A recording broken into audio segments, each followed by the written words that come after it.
All right, Grow Pointers, it is good to see you. We are in our discipleship program. Today we're talking a little bit about hope. Now I have a question. Have you ever had a bad day?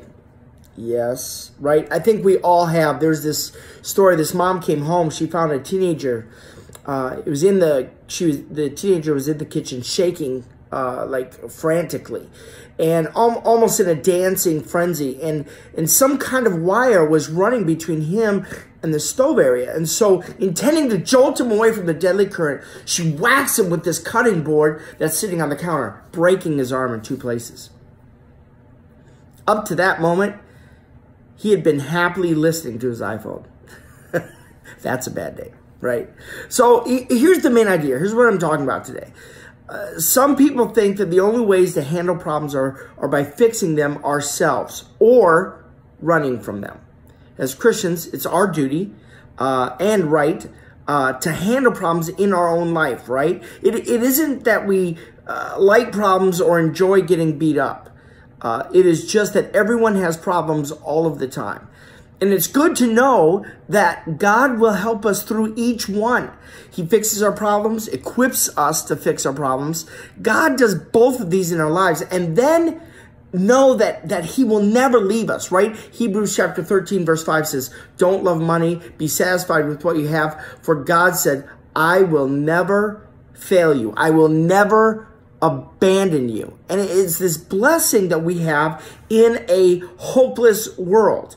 Now, it's great to know that no matter how big the issue, we always have a way out through God. He gives peace to the martyr. I mean, think back. I mean, there was some horrible things happening to them. Burned alive, filleted, heads becoming decapitated from their heads. Horrible things just for their faith. But yet, somehow, God was there. Somehow, he helped them. He gave salvation to the sinner, eternal life in paradise to the saint. And somehow that fueled them to not relent or not recant their faith. Unfortunately, we can't say the same about people who don't have God. In 1 Thessalonians chapter 4, verse 13 says, and now, dear brothers and sisters, we want you to know that what will happen to the believers who have died, so that you will not grieve like people who have no hope. Each issue to them is the biggest mountain.